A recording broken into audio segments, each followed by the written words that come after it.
Hey everybody, and thank you so much for joining me. Today we're gonna be really excited. Today I'm very excited to be bringing you a really interesting guest. So last week we talked about accessibility, and if you're part of the larger boot camp, so this is part of a free web development boot camp over at Class Central. And if you're part of the boot camp, we've been working on accessibility topics, learning some HTML and learning some CSS to really make our websites more usable for folks with a bunch of different needs. But it's not just about the code you write. It's not just about the HTML you put together or the CSS. Today, we've got a really special guest who's going to be talking to us about accessibility in writing. And I think this is really exciting. We're going to go ahead and welcome Ashley. Ashley, if you could go ahead, I'm sure you're going to introduce yourself with much more justice than I can do.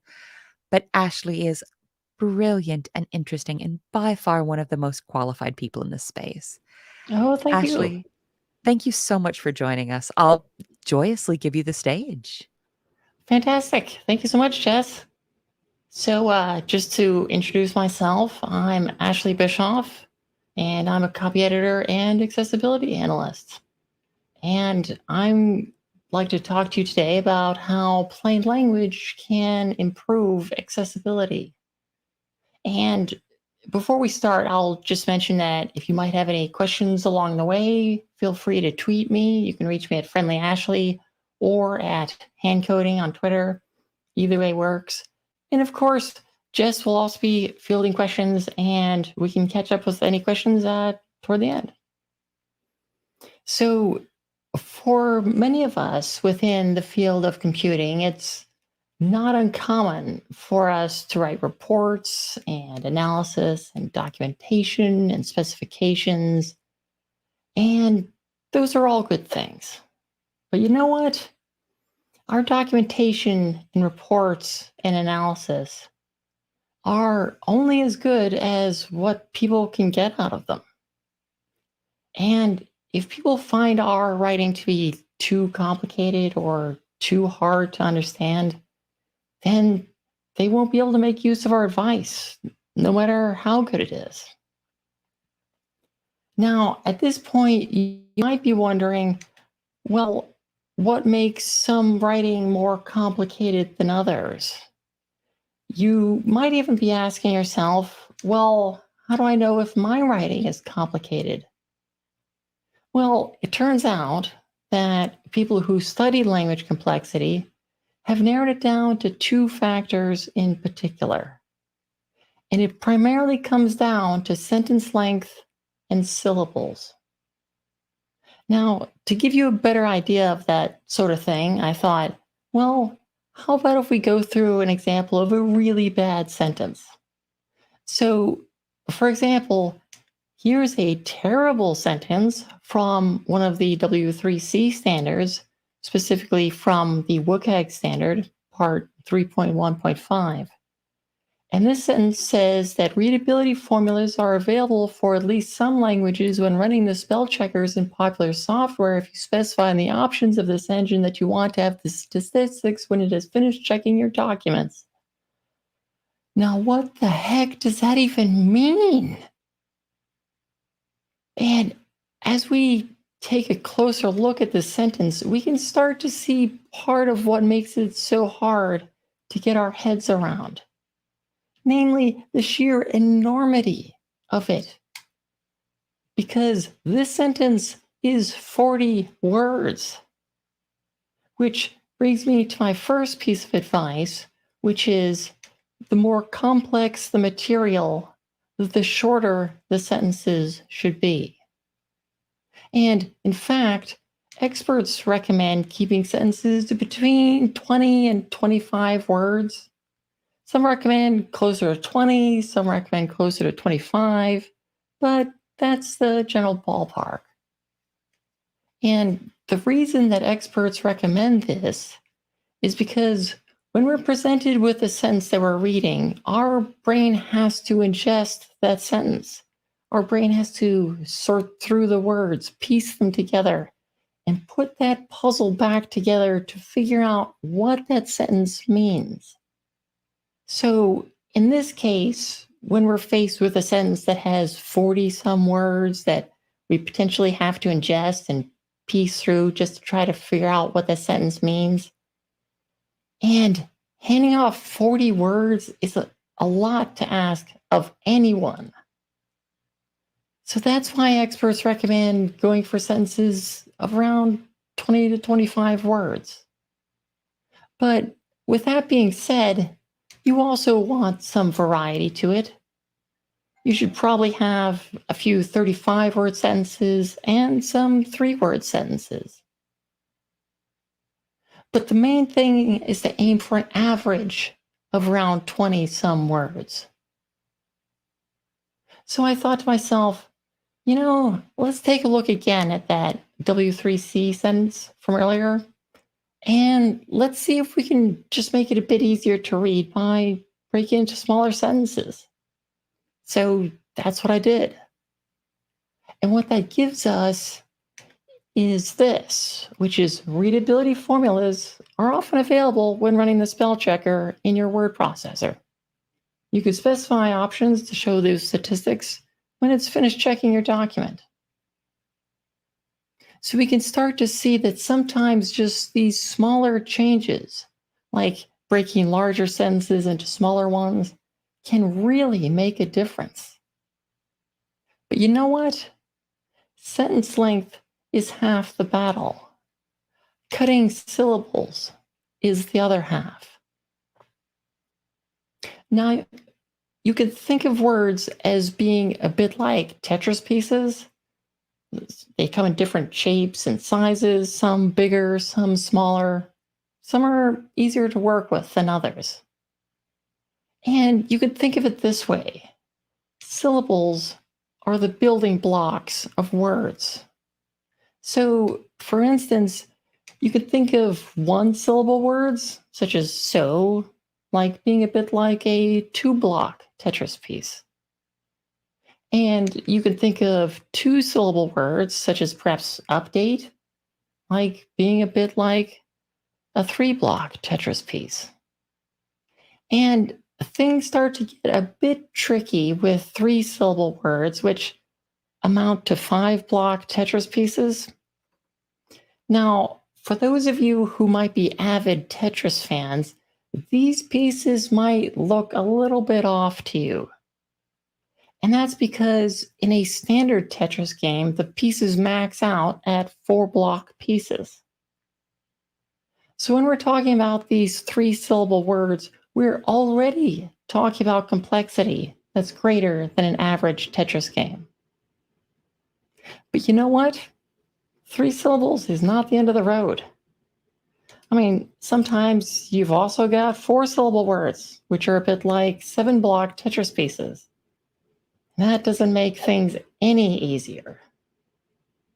Now, for those who might not be able to see the slides, I thought that I might describe a couple of these 7-block pieces. So, for instance, we got one of them that looks a bit like an elongated plus sign. You got one that looks like a donut with a bite taken out of it. And with that said, okay, 4-syllable words are one thing, but there are also some words that are longer than that. And when it comes to 5-syllable words, well, they're about as much fun as toothpaste with orange juice. And for those who may not be able to see the screen, we have a couple of pieces that look a bit like someone giving a number 1 sign at a sports event. One that sort of looks like a circle with a hole in the middle. These are not the greatest Tetris pieces to have to be working with. And at this point, you might be thinking to yourself, well, what if I have to use a long word? What if there's no way to avoid it? And you know what? I agree. There are some times where long words might be unavoidable. Just to give one example, the word accessibility has 6 syllables. And it's totally conceivable that if you were to be writing a report about accessibility, that you may well have to use the word accessibility. And that's okay, because if you were to be saddled with just 1 or 2 of these weird shaped Tetris pieces in a game, you might be able to get by. So using long words occasionally is all right. But with that being said, the game just wouldn't be fun anymore if you were to be handed huge pieces like these over and over and over.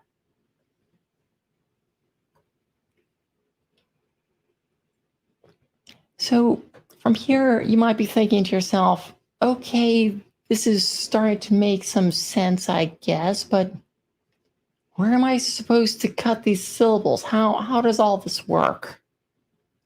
So I thought I'd go through a couple of examples of some corporate speak words and some plain substitutions just to kind of get the wheels turning for this sort of thing.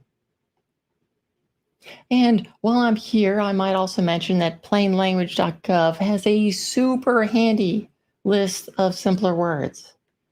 You get a page with complex words in one column, and then the next column are simpler alternatives. And if you want to look at that sometime, you can get to that at bit.ly/plainwords. But don't worry too much about writing down these URLs and things because all of my slides are online, and I'll give you a link for that at the end. So even if you miss one of these URLs, we can circle back to that, and you'll have a chance to check that out. So hey, let's go through some of these examples. So for instance, one word that you sometimes come across is prior to.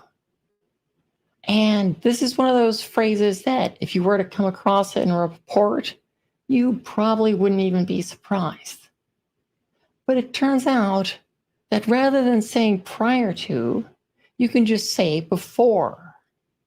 And in doing so, it takes you from 3 syllables down to 2. So as an example of that, someone might be accustomed to saying something like, I proofread the report prior to the meeting. But instead, they might be able to say something like, I proofread the report before the meeting. And so you can just start to see that even just with these smaller changes that these sentences become easier to understand, easier to get your head around. All the while, these sentences carry the exact same meanings as they did before. Another one that you might come across within reports or documentation is commence. Now, commence is really just kind of a fancy way of saying start. And when you make that change, it takes you from 2 syllables down to 1. So, for instance, you might be used to project managers saying something like, we will commence user interviews on Tuesday. But, you might instead try something like, we will start user interviews on Tuesday. Another one that you sometimes come across is sufficient. In fact, sufficient is one of those words that consultants love using. They'll say things like, oh, this is sufficient. That isn't sufficient. But you know what?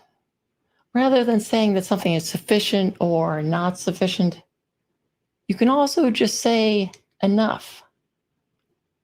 And when you make that change, that'll take you from 3 syllables down to 2.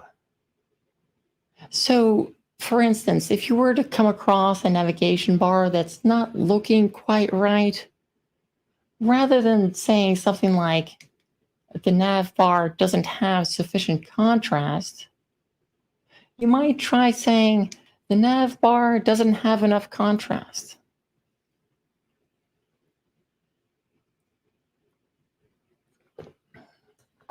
Now, this next one is one of my favorites, and it's in order to. And believe it or not, almost every time that you come across in order to, you can swap that for 2. And that takes you from 4 syllables and these weird-ass Tetris pieces with the hole in the middle and a stretched out plus sign. It takes you from those 4 syllables down to 1. Now, I can understand what you might be thinking. You might be thinking, Well, what is this alchemy? How do you just take 3 words down to the 1 word?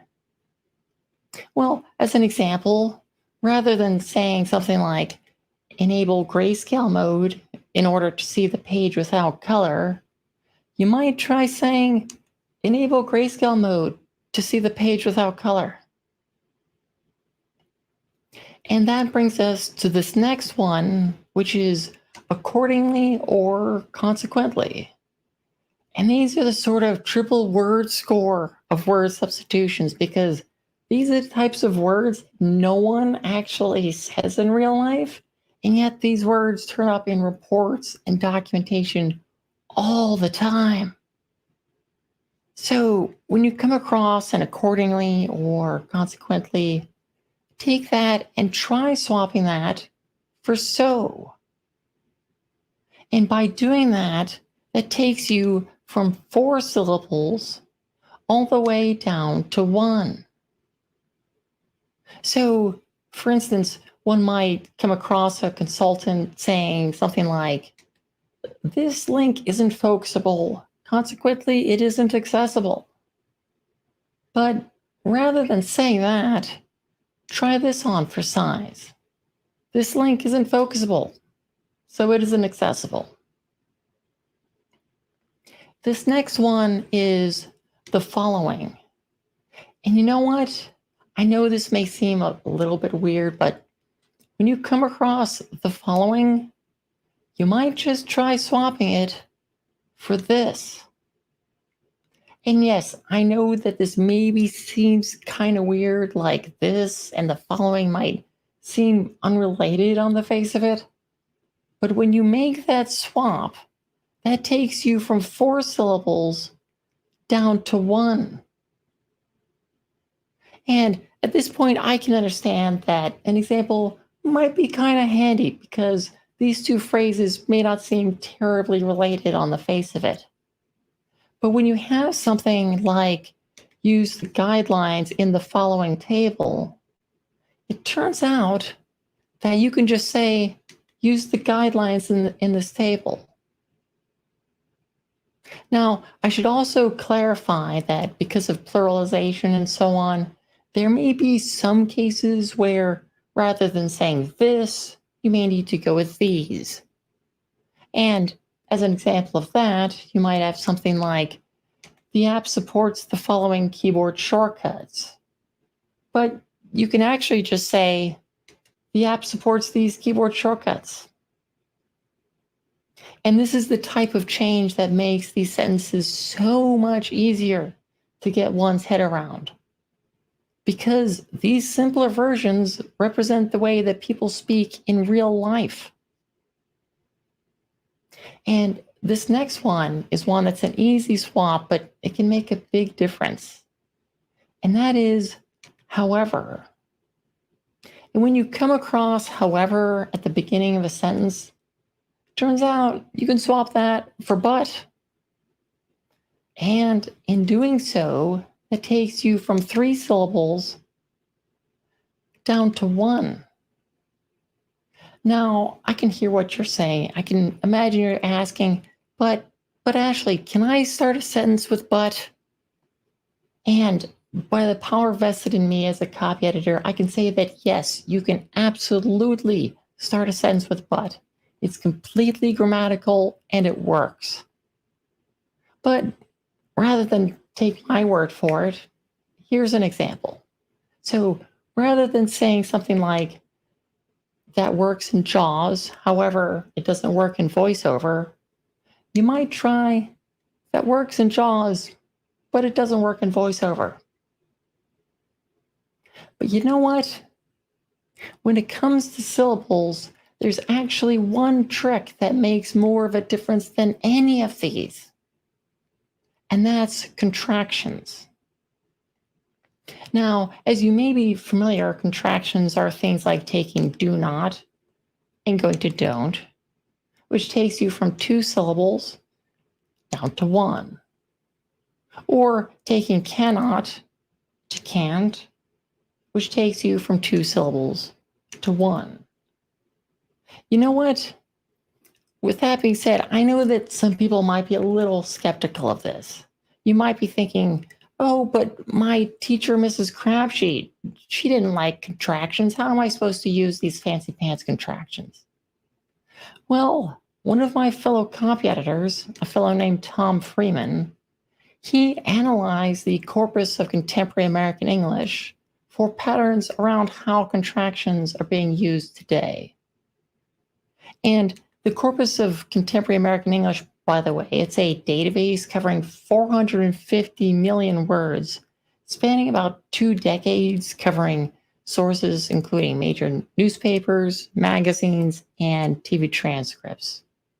So we're talking the New York Times, the San Francisco Chronicle, the Atlanta Journal-Constitution, NPR, CBS. So major published writing today.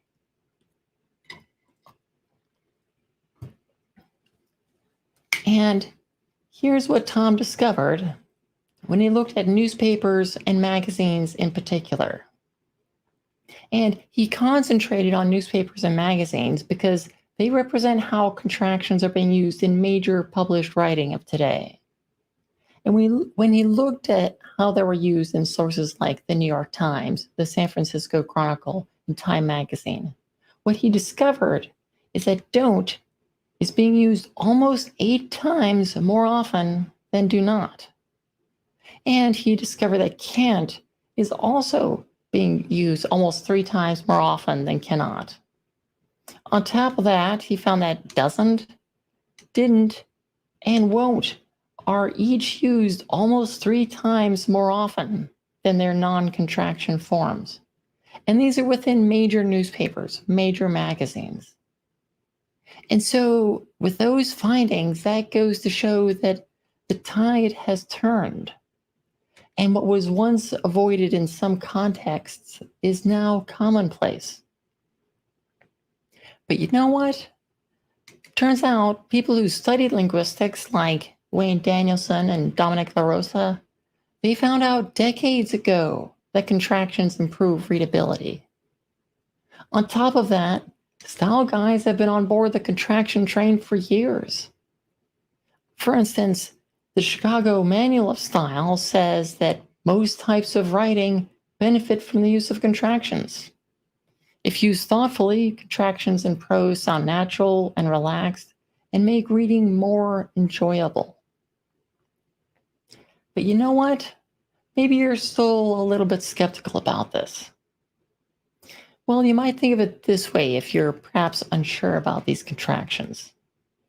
So think back to any sci-fi robot movie and the way that the robot talked.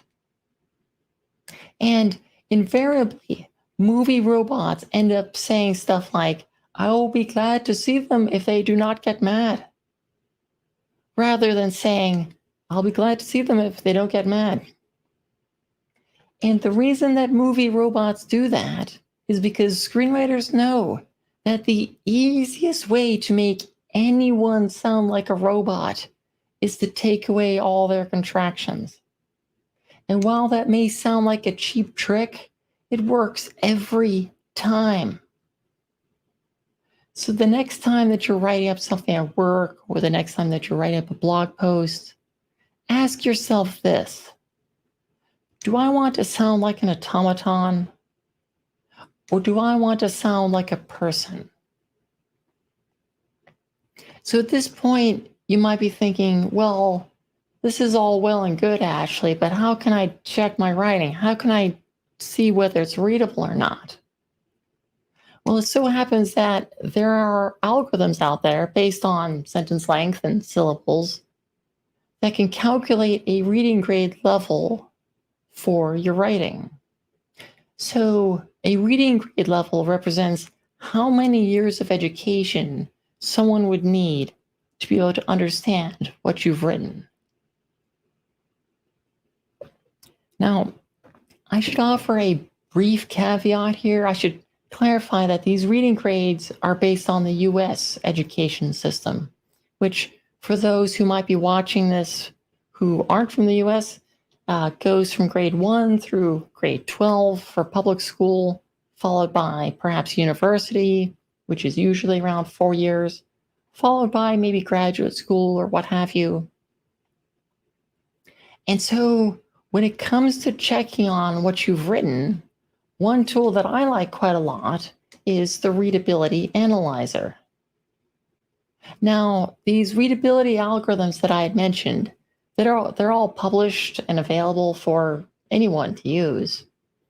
So anyone can write tools that check against a given algorithm.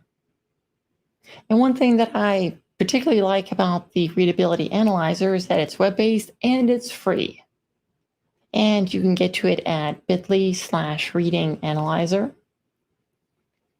And once you've loaded up the Readability Analyzer, all you need to do is to paste your content into the text box, and the site will calculate your text readability numbers. And it'll actually come up with a couple of different readability scores, but the readability score that I think is worth concentrating on is the Flesch-Kincaid reading grade level. And that's just because that's one of the more prominent calculations for reading grade level.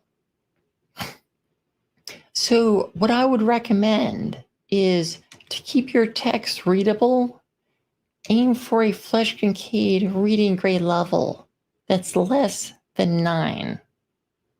Now, that may seem a bit weird at first, because you might be thinking, okay, well, if my readers have graduated from high school, wouldn't that be 12 years? Or perhaps your readers have gone to university, which would be 4 more years on top of that. So theoretically, 16 years of schooling. So you might be thinking, okay, well, where does this 9 come from? Well, it turns out that reading grade calculations represent someone's reading level under ideal conditions. So, for example, if you were to have someone who's graduated from high school, which in the US would be 12 years of school, and let's suppose that you have ideal conditions, like maybe they had a great night's sleep and they remembered to eat breakfast, and they're at the office in a quiet room with good lighting, and they don't have a care in the world.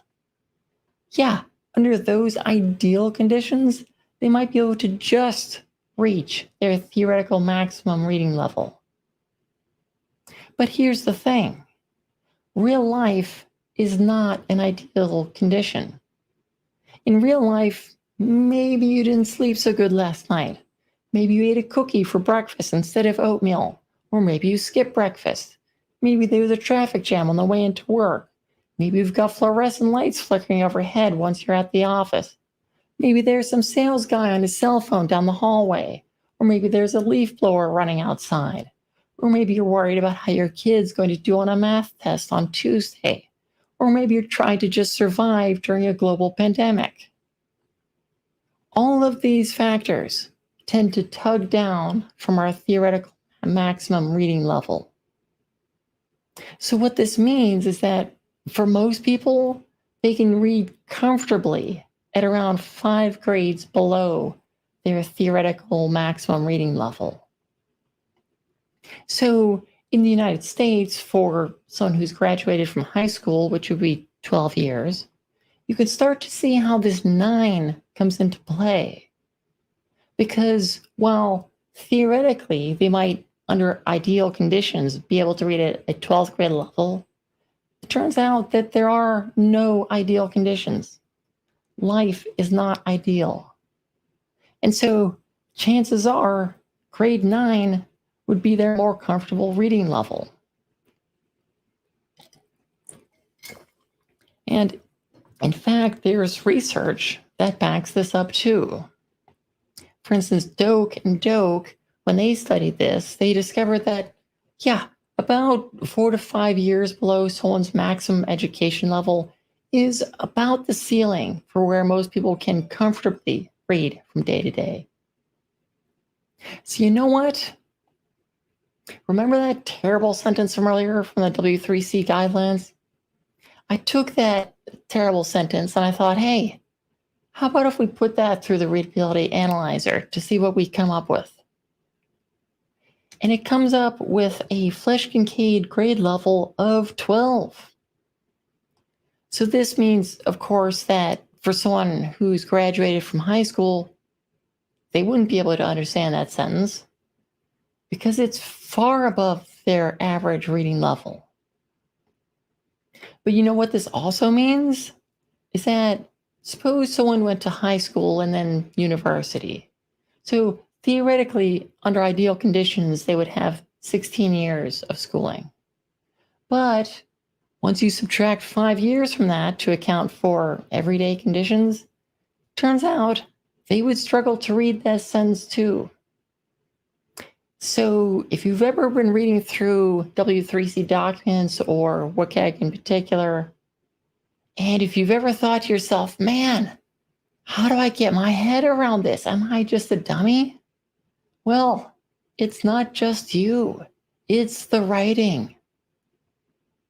So here's something else to consider. You might be wondering, well, how does this play out in the real world? How does all this affect the real world? And here's something to think about. Have you ever wondered how well emergency weather alerts would go over if they were written at a college reading level? Well, that's actually what happened. Researchers studied the weather alerts from the National Weather Service, and yeah, it turns out that they're written at a college reading level. So here's one example of an actual weather alert. It says, we are becoming optimistic that the Carolinas and the Mid-Atlantic states will avoid the direct effects from Hurricane Joaquin. However, we cannot yet completely rule out direct impacts along the East Coast, and residents there should continue to follow the progress of Joaquin over the next couple of days. And you know what? That paragraph has a Flesch-Kincaid reading grade level of 13.4. So that means that someone who's gone to high school probably wouldn't really be able to understand that.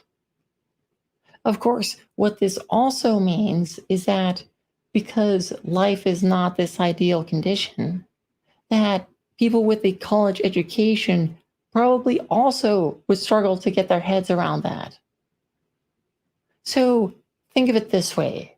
We've had a couple of big hurricanes over the past couple of years, such as in Louisiana and Puerto Rico. And you hear in the news about sometimes how people haven't evacuated. And it may be easy to blame the victim. It can be easy to say to yourself, oh, they should have known. They should have left. Why didn't they leave? There's a hurricane coming. But when you think of it in this light, when you consider that they may not have understood the warnings that were being given to them, and some people may have stayed behind because they weren't able to understand what was being said about the impending danger. And the effect of this is that because the National Weather Service has this hoity-toity writing style, that may have cost people's lives. Because there may have been some people who didn't really know how dire the situation was.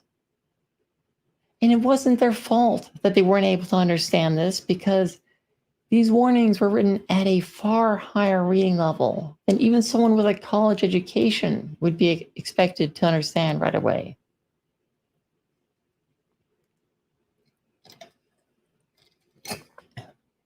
So with that being said, you know what? I thought to myself, can we do any better than this? So I took a stab at this weather alert from the National Weather Service, and I thought, let's try some of these techniques. Let's try breaking into smaller sentences. Let's try using fewer syllables. Let's try introducing some contractions. And let's see if this might be any easier to read. So here's what I came up with. Chances are getting better that Joaquin won't affect the Carolinas or the states from New York through Virginia. But we can't yet rule out that the East Coast could still be affected. So those who live on the East Coast should keep following our updates about Joaquin over the next few days. So among some of the changes that I made there, rather than referring to the mid-Atlantic states, because who even knows what that means, I just spelled out New York through Virginia. And I also took out that however at the beginning of that one sentence, and I changed it to but. And I incorporated some contractions. And with this revised version, how did it do? Well, this one has a Flesch-Kincaid reading grade level of 7.6. So this means that there's a very good chance that someone with a high school education will be able to understand that warning. Which brings me to a bonus tip. So you might be seeing that 7.6 and maybe you're thinking, well, that's kind of low, isn't it? Is that all right? Well, I can reassure you, don't ever worry about a reading grade level being too low. Don't think that just because you're writing for someone with a college education, that your writing has to be at that college level. Whatever you may be writing, lower numbers are almost always better. And that's because no one has ever complained that something was too easy to read. So if you're writing something and if you run it through the readability analyzer and it comes up with a reading grade level of 5 or 6 or 7, well, that's great. Good work. You've done it. So let's recap what we've talked about. When you're writing, try to aim for an average sentence length of 20-some words. And on top of that, keep an eye out for any 3- and 4-syllable words. And I say that just because when perhaps you're just starting out with this, it might be kind of intimidating if you're facing perhaps a whole report and you're like, I don't even know where to start. Well, as a starting point, you might try looking for those 3- and 4-syllable words to see if you can swap them for simpler versions of those words, because any little bit helps. On top of that, use contractions early and often. And I would also recommend double checking your reading grade level with the readability analyzer. And that's just a good overall way to check whether your writing is at a suitable level for your audience. And that brings me to the close of my talk. I'll just mention a couple of links here. As I had said earlier, all of my slides are online and they're available right now. You can get these slides at bit.ly/oneupslides. And there's also that list of simpler words from plainlanguage.gov, and that's at bit.ly/plainwords. And then there's Wikipedia's list of simpler words. And you might not think of Wikipedia as being a great resource for such a thing, but it actually has a pretty handy list of complex words along with simpler alternatives. And you can get to that at bit.ly/wikiplain. And lastly, if you may be interested, you can follow me on Twitter if you want to. I gab about language at Friendly Ashley, and I also talk about accessibility at Handcoding. And you can follow me at either or both of those if you'd like. And just to put this out there, if you're dipping your toes into the plain language waters and you're trying to get a feel for things, and if you might have some questions like, am I doing this right? Or is this the right direction to go with this sentence? Please feel free to tweet me anytime. Happy to help out. Or even if you have a particularly thorny sentence and you're like, I know this is hard to read, but I don't know how to fix it. Well, if you come across one of those, feel free to tweet it to me and I'll be happy to lend a hand. Because at the end of the day, plain language is really about the long game, much like accessibility as a whole. And I really feel that each time that we can make improvements to a piece, it's worth doing, even if they might be smaller improvements at first, because every little bit helps. And just as one other note before I close this out, I just want to mention that if you live in an area where, for the love of all that's good, please get vaccinated if you're at all able to, because we're all depending on it. So thank you very much, and stay safe out there. And let's bring Jess back in for some questions. Oh, thank you so much. So we've got a nice shy crowd tonight. And I confess that the first question is sort of what we'd like to get your take on something. And I confess that I've got a horse in this game.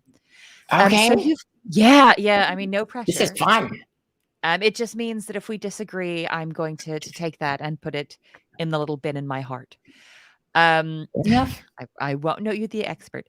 So you've told us that short words and fewer words are really useful. Mm-hmm. What's our take on y'all? Ah. So Oh, I think y'all is great. I think that yes. having a way to refer to a plural group of people is really handy because these days saying something like you guys might not be as Mm-mm. inclusive as we had all thought it was at one point. So I think y'all is pretty handy. Or another option I'm partial to is yins, which is specific to Yeah. Pittsburgh, which is where I grew up, YINZ. But that being said, y'all is fantastic. So go for it. Yins. And I think that what you've mentioned in part of that saying, "Oh, wow," saying that it's not just readability when we're considering language and we're talking about language. There's also other considerations. So you say we're talking to a group of potential users or a group of potential people. You say, "Hey, you guys." You're like, "Ugh, ugh, that's not I don't Not great. not a guy." And we've got Mm, somebody no. who says, oh, that they've got quite a lot of questions around trauma-informed writing. Say, "Oh, do you know much about trauma-informed writing, sort of trigger warnings in writing? Is this an actual issue in tech?" Like, they're saying that they've seen people use, potentially dangerously triggering metaphors sometimes. Could Mm, you touch on sort of what this or we'll leave that up. We'll touch on sort of what these general concepts are, maybe for folks who've never heard them before?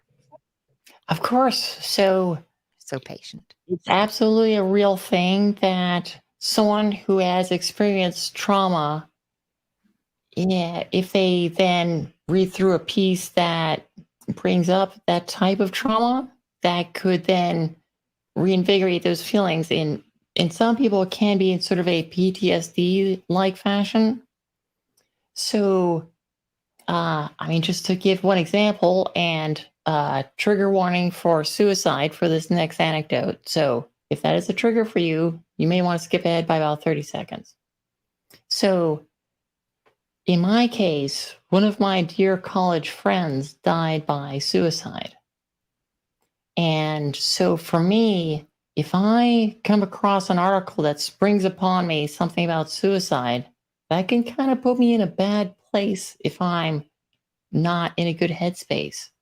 So, as one example, as it affects me personally, I find trigger warnings of such as trigger warning suicide to be tremendously useful because while there are some occasions where I might be in the right headspace to read about that topic, it's also the type of thing where if I'm not in the right headspace, that can really mess me up. And so I And think that this can apply to things like suicide, like domestic violence, and that's just to name two. But I think it can be tremendously useful to preface these difficult topics with trigger warnings for those who might be inclined to have some difficulties with that. And just to name one other sort of caveat as this goes, that you may occasionally come across, for instance, a tweet or an article that'll just say at the top, trigger warning. But it turns out that if you just say trigger warning without naming the trigger, that's kind of like if you were to have a candy bar wrapper that just says allergy warning and then nothing else. So if you leave out the trigger, that doesn't do people much good because then they don't know which trigger you're referring to. But I think there can be a tremendous benefit to including those types of warnings that preface those types of topics. Dags makes a really good point here, and I've often been surprised to see this, that you'll see metaphors even in documentation, which are where it's like, "Oh, that didn't need to be there." So sometimes saying, Mhm. "Hey, this is a triggering warning, but this is going to be a very, very, quick trigger warning for bullying.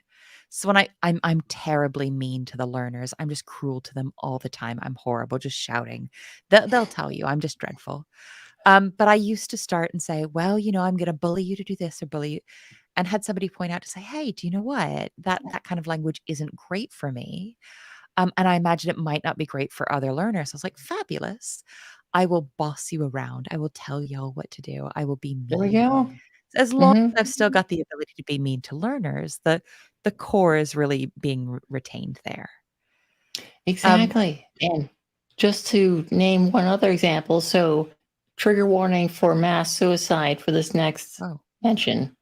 You will occasionally come across even professional writing that uses the phrase drinking the Kool Aid, which is super not a great phrase to use once you realize where that phrase came from. So that's just another example of things that probably could be best served by other language. yeah. And I confess that I had a question I wanted to bring you personally, and it's kind of a Of hard course, mode one. Oh, maybe you're just like, "No, I've got this." go for So it. we're talking about these approaches to language and these really, really fundamental, really reusable. So um, taking the sentences and making them shorter, taking the words and using shorter ones, and we've been looking at this in the context of English. Do you Mm. think for many global languages, the same kinds of rules may be applicable? I do. I do. I think that in as much as this isn't an area that I've researched as heavily as English, I think that the same principles do apply. And I think that's largely because for many readers, not necessarily all, but many readers, either consciously or unconsciously, when they read through something, they will hear the words aloud in their head. And so when you have these longer words and longer sentences, it can be just kind of more of a mouthful to try to get your head around as you go through the sentence. So I think this can equally apply to languages other than English. I confess I asked because as a language learner, I'm constantly like, "No, no, please give me shorter sentences, like, Yes, don't make me walk as far." Um, exactly. we've got another one about non-native speakers.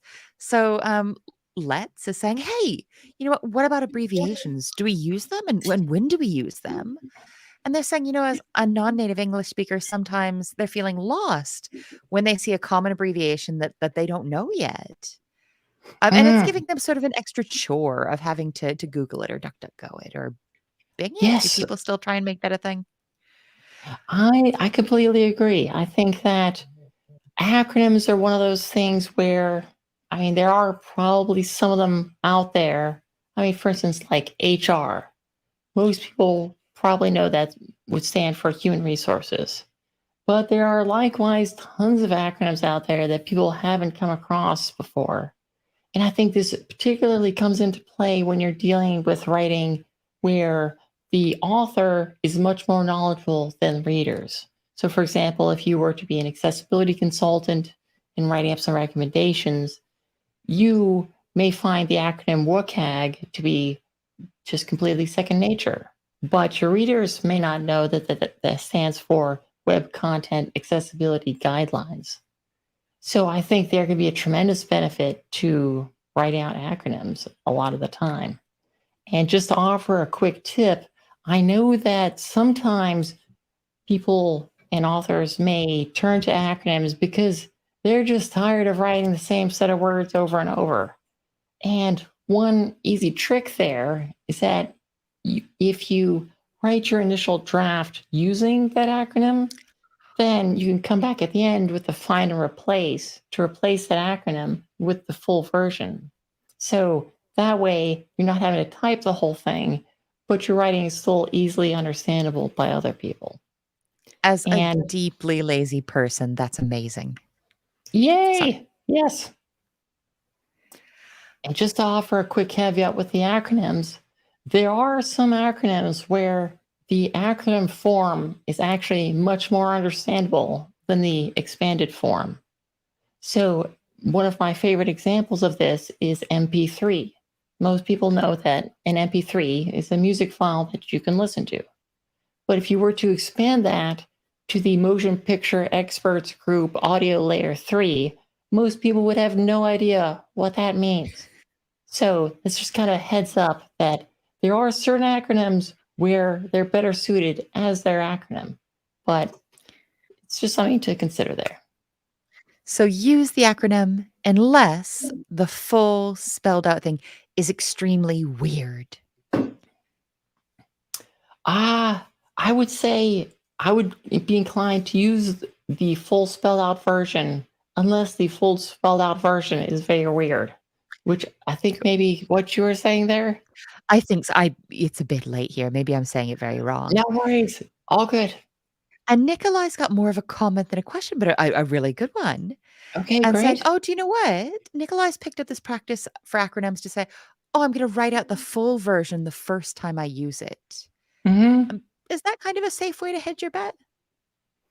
That's often a safe way to hedge your bets. But at the same time, if you're writing for an audience where this particular topic is completely new to them, then when you define that acronym, that may be the first time that a given reader has ever heard that acronym.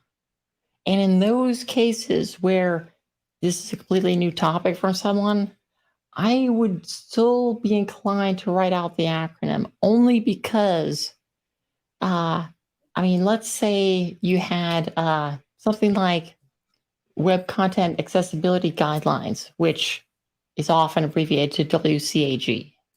And if you have no idea what WCAG is and you're reading something about this, then each time you come across the acronym WCAG, even if it was defined earlier, you're still mentally having to think to yourself, okay, what does that mean? Oh, yeah, Web Content Accessibility Guides. Okay, and you can keep reading. So if you're dealing with a subject matter that is brand new to an audience, that can still increase cognitive load if you only define an acronym once and then use the acronym form from then on. We've got somebody saying the exact same thing. We've got like people in the wild saying, no, no, no. Ashley's absolutely right, Jess. Come on. Saying, oh, I just did a course in Amazon Cloud and it was that kind of experience. So there was a lot of Ah, acronyms in a group. What are we doing here? That wasn't so cool. Avoid those, especially when the topics could be new to the learners or new to the mm, youth, learner and youth. That's a bit dehumanizing, new to the person.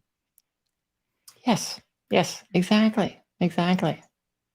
Ashley, it's been an absolute gift to have you, and I really appreciate you making time. Yay, it's my One more pleasure. time, if somebody wants to hang out with you online, where can they find you on Twitter to just sort of chill out and gab Oh, about yes. language So you stuff and might see these accessibility? little bits in the thing there, but you can follow me at Friendly Ashley, where I talk about words and language. And if you might like to follow me at Hand Coding, that's where I talk about accessibility. And you can follow me both, either way works. I And mean, both, as obviously. always, yeah, there we go. And as always, any questions you have about this sort of thing, feel free to tweet me and I'll be happy to chime in. Ashley, thank you so much. For those of you who are on the boot camp, I'll see you again next week, either Monday or Tuesday, or catch the video. There's no obligation to show up at any time. And Ashley, I hope the rest of your day is as mellow as it can be. Oh, Thank you so much. Keep being awesome. bye, everybody. Bye.